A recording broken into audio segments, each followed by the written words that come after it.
Ang mabuting balita ng Panginoon ayon kay San Mateo.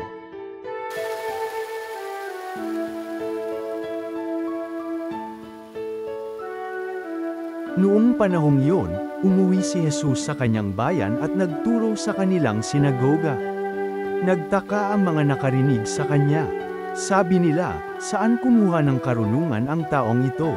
Paano siya nakagagawa ng kababalaghan? Hindi ba ito ang anak ng karpintero?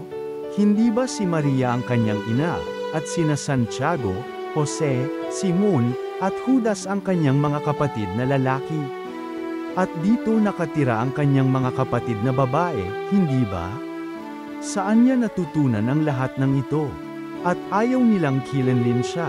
Kaya't sinabi ni Jesus sa kanila, ang propeta'y iginagalang kahit saan, liban sa kanyang sariling bayan at sa kanyang sariling sambahayan.